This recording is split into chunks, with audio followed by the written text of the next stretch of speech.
For the past few evenings, I have found myself sitting outside in the depths of the night, trying to write a speech which perfectly encapsulates the life of my father. But I could never overcome this simple question. How does one write a finite speech about someone whose impact and legacy is timeless? It's like trying to put the ocean in a bottle. You can take a glimpse, but you'll never capture the whole picture. I could stand here and recount his achievements, the milestones he reached, or the many roles he played. Father, husband, friend, but to do so would only scratch the surface. Good afternoon to all protocol observed. Good afternoon, Mr. President. Thank you for being with us here this afternoon. My name is Mboweni, and we are gathered here today to honor and remember my father, a man whose presence filled the lives of so many, and whose spirit will continue to live on in all of us. As I sat there during those evenings, I realized that no speech could ever truly capture his essence. His life was full of love, laughter, wisdom, and quiet strength. And trying to sum that up in a few words feels impossible. But today, I'll do my best to share a small piece of the man we all knew and loved. My father was a man who took life's punches with resilience and humor. He was never one to dwell on the past or be held down by regrets. I think that's one of the greatest lessons he has left us. He believed that life was for living, for laughing, and for forgiving. Not just others, but yourself as well. He taught me that if you're going to make mistakes, make them fully and own up to them with dignity, and even with a bit of a smile. But what I'll miss most about my father isn't just his humor or his resilience, it's the small moments. The way he could listen, really listen, when you needed to talk. The way his presence could fill a room with warmth. He made people feel seen and valued, no matter who they were or what they were going through. He had a way of simplifying life's complexities, reminding us that at the end of the day, all we really have is each other. He also had an incredible way of seeing potential in others, even when they did not see it in themselves. He even believed in himself to be the 5-star chef we all know him to be. He was a man who believed in possibilities, in second chances, and in never giving up. Lessons I'll carry with me for the rest of my life.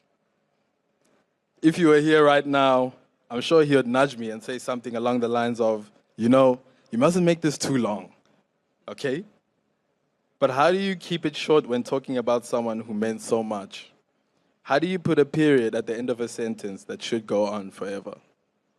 But still, I will try my best to keep this as short as possible. What I admired most about him, though, was his heart. He was kind to everyone, no matter who they were. He made people feel valued, listened to, and cared for. And that's a rare thing in this world. He taught me that at the end of the day, what matters most is not what you have achieved or what you've accomplished or what you have, but it's how you make people feel. And my dad made us all feel important. My father lived with a sense of quiet pride and defiance. He faced life's challenges with his head held high, never wavering in his beliefs or his love for those around him. He gave so much of himself to us, his time, his energy, and most importantly, his love.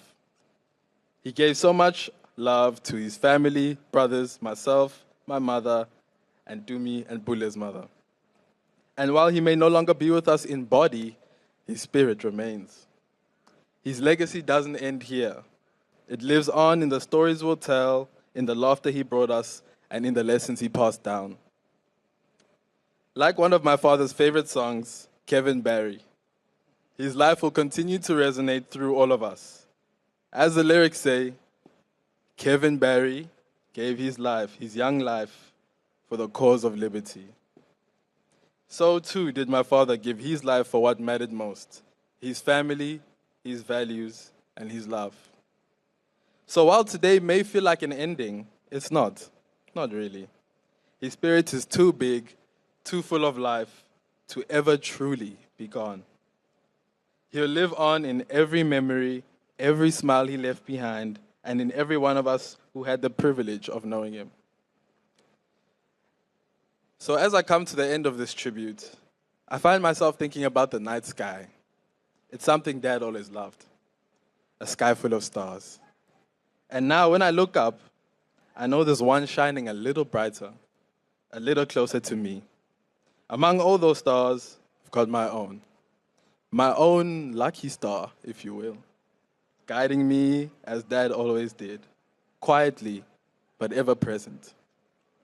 And if you'll indulge me, I can't help but connect it to something that brings a smile to my face. You all know how much Dad loved his pilchards, the ones in that unmistakable red tin. Whether it was for a quick snack or for a full-on course dish, there was no questioning his devotion. So, in a way, I like to imagine that my lucky star isn't just any star. It's up there shining red and bright like a tin of pilchards against the night sky. Steady, reliable, and always there when you need it. So now, whenever I gaze into the night, I won't just see stars. I'll see a little part of Dad, watching over us, still offering guidance, and maybe even chuckling at the thought of being compared to a tin of pilchards.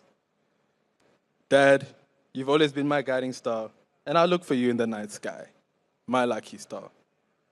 Thank you for everything, for the lessons, the laughs, and the love. You'll always be a part of me, and I'll carry your spirit with me in every day. Keep on giving those life lessons up there, and we'll keep listening down here until we meet again. Thank you.